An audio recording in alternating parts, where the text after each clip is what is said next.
Hello there, everyone. Glenn here again. Yeah, you know, last video I made when I showed how to make a knot, and then I was thinking that I think I mentioned that I'd like to make some maybe a little bit more complicated knots, and so I thought that a tool that I probably could really use would be a bending fork. So what I'm going to do today is I'll make a bending fork that'll fit in my hardy hole here. So for this anvil here, this hardy hole is 3/4 square, and this one is also 3/4, but it's round through with only the square on the top ½ inch. And you know, I somewhat copied my, you can see that anvil there, the petting house. That this hardy is kind of unique. It's round through, but the top is a star. So you know, making hardy tools for these kinds of anvils, you know, for that is a little bit easier in my opinion. And so, get back to these anvils here.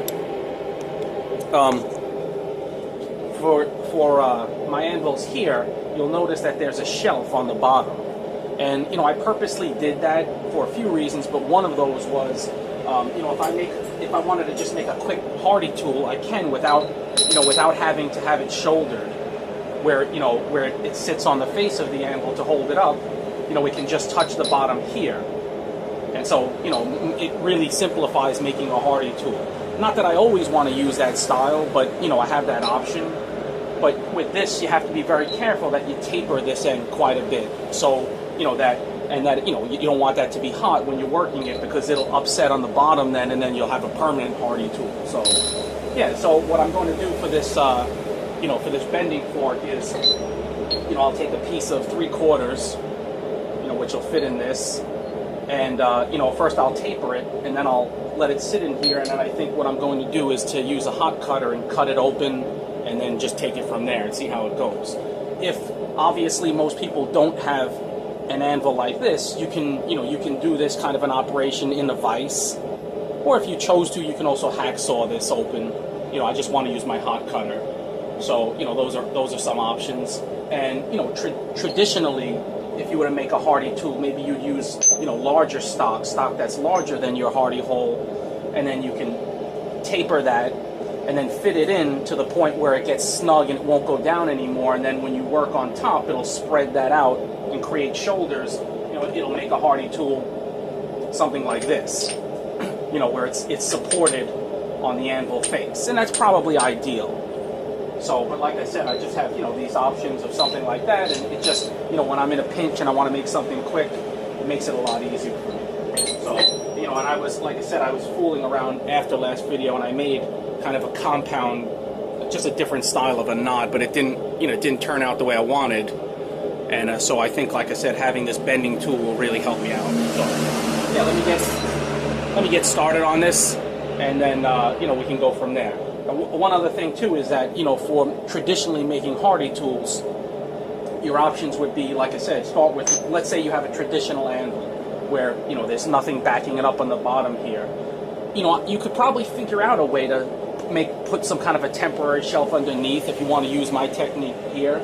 Or, you know, traditionally, like I said, you start with larger stock, taper it, put it in the hole, and then upset it so that it forms shoulders, and then you can form whatever hardy tool you're going to make it into, a hot cut or whatever it might be. Or you could take stock that will, you know, just about fit, and then first upset part of that, and then turn it over, and then so this way that upset end won't go into the hardy hole, but will upset along the sides. So yeah. Anyway, let me get this going, and we'll see how it turns out.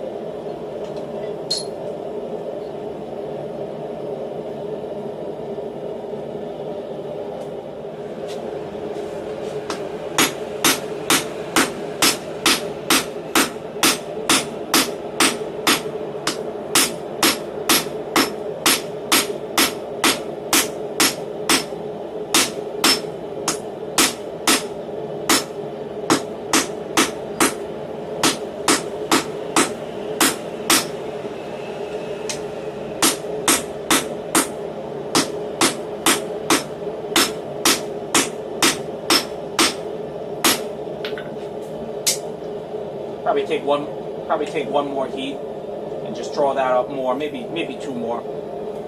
just so it's tapered enough so that if it does upset, it won't get stuck.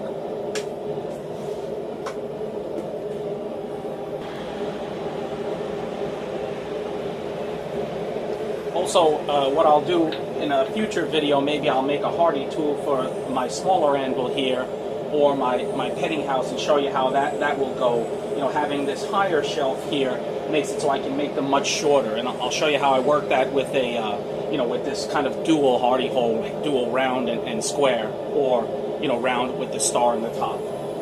So, but I'll save that, yeah, that'll be another video.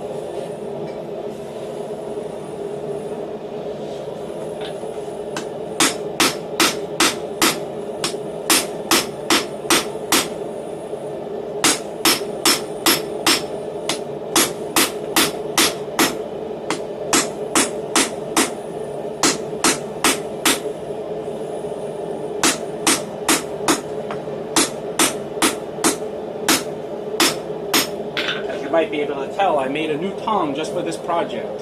You know, I needed a tong to hold 3/4, and this, you know, this is, I'm kind of making my tongs in a somewhat new, even stouter, shorter, even shorter to my liking, and stouter style. So yeah, really pleased with the way this one is working.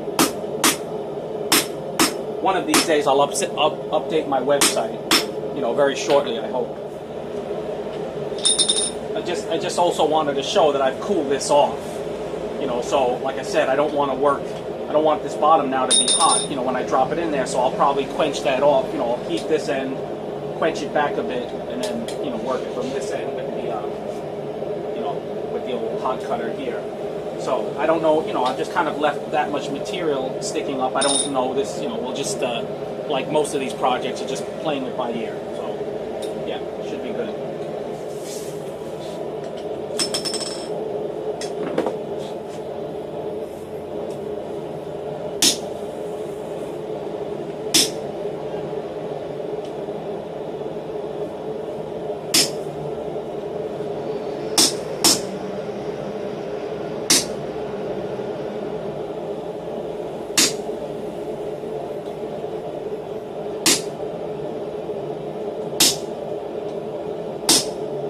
Going slow, and I just I got it skewed a little bit towards me here, so I'm just taking my time and evening that out, angling it so it'll push that way a little bit. Again, when you start doing an operation like this, like cutting and punching, you know, you can go right at it if you want, but I think it's better to just start a little slow, make sure everything's lined up the way you want. So yeah, take another heat.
Leg is a little bit thinner than that, but it's okay. You know, I didn't really follow my own advice. You know, I didn't look carefully enough when I was cutting it. I think maybe also because naturally I wanted to cut it this way, but you know, I knew my arm would probably be in the way, so I just did it like this. So it's very hard for me to eyeball that. But yeah, no excuses. So at this point, I'm thinking, you know, what do I want to do next? And I think I might know, I might use a tool like this that's not a cutter, but that would open that up a little bit more. Or, oops, or I might just take a round or something, and that's probably what I'll do. And beat that in the middle to hew that out a little bit, and then work those legs back. So, back in the fire.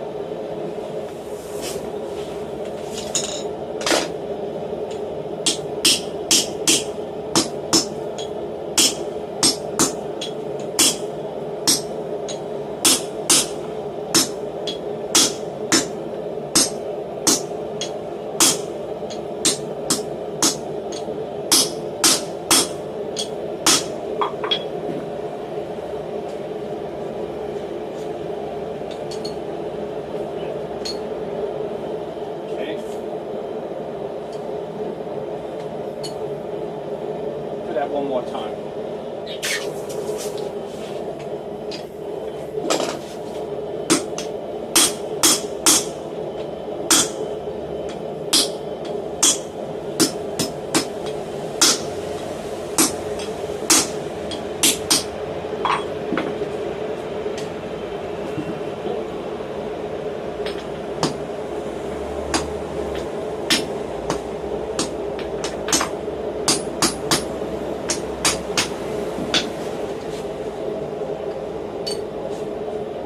If a hardy tool gets stuck, just tap it from the sides a few times, and that usually loosens it up.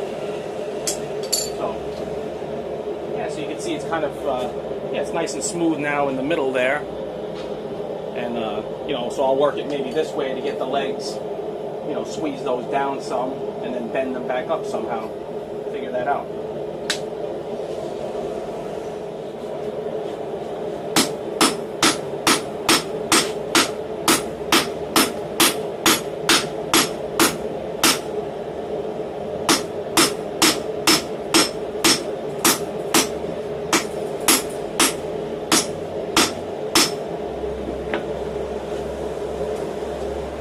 You know, like I said, unfortunately, I've got much more material on this leg, but it'll work.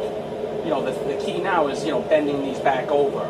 So, you know, I was thinking of a few different ways. I could do it over the Anvil horn here, or, you know, I could use this, you know, and hold it like such. But then, you know, this tong already is, you know, because it's now smaller on this end, it doesn't hold quite as well now as it did when it was holding 3/4. You know, so it doesn't put a lot of pressure. I guess I could do it like such, and then hammer it back over like such. But then again, I don't have enough resistance, so I think what I might do is I might, you know, put it in like that, and then bend it back. Yeah, we'll see. Let me think about this. You know, while I'm thinking, I need to also, you know, give a shout out again to a few guys who donated, and you know, those guys are Bruce Butcher, as always, Ron Parrott, and Jonathan Jumanville. You know, really appreciate it. I know I say the same thing many times, but it really helps me to, you know, take the time to make the videos. You know, and someone mentioned I should look into Patreon, but, you know, I was kind of against that. It kind of seems like, you know, begging for donations, but, you know, what they said made sense. Is maybe, you know, if you know, a few people gave just pledged $1 or $2 a month, that would add up enough, and that would give you much more free time for videos. So, you know, maybe that's something I might do. So I'll look into it. You know, like I said, it would only be like if someone felt that they wanted to donate $1 or so on a recurring basis, that, you know, that if there was enough people that wanted to do that, then I'd set that up. So, yeah, anyway, back to this project.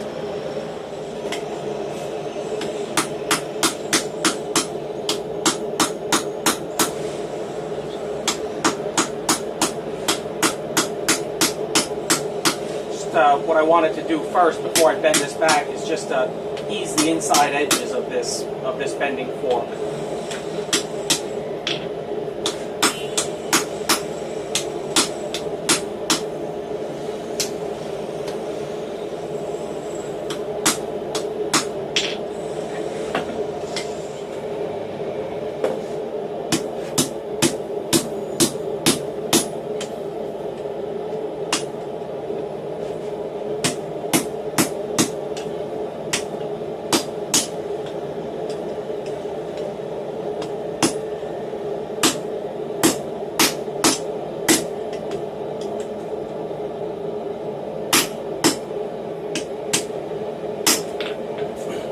decided that the best place would just be right off the edge of the anvil. There's much more, I have more leverage that way, you know, with the way up my arm is and the angle here. So, yeah, so I'll work that back up some more. And, you know, I don't know about how much space I want. Probably, you know, tighter than that. Maybe like, I don't know, maybe about 5/8 of an inch wide or so, you know, based on the material I'm thinking about for making knots. So, yeah, let me work that back up and work those out some, and we'll see what it looks like.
If you have an old file, when a piece is hot, you know, you can remove quite a bit of metal by hot filing.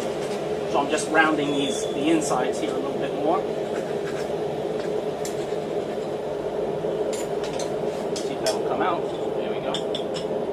The other side.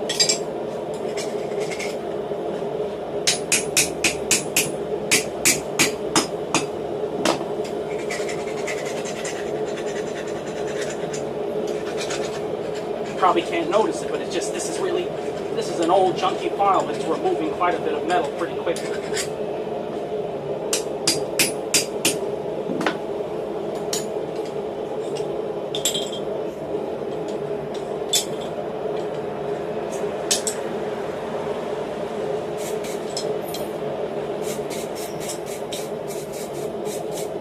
Yeah, so there you have it. You know, a bending fork. Maybe it took a little bit longer than it should, but yeah, it came out pretty pleasing. And you know, it'll definitely serve the purpose that I want. You know, so I'll use this in future videos when I'm going to do some of those knots that I was talking about. Yeah, thanks a lot for watching. I'll catch you guys next time. I like projects like this that involve no cold work. Stay tuned for more.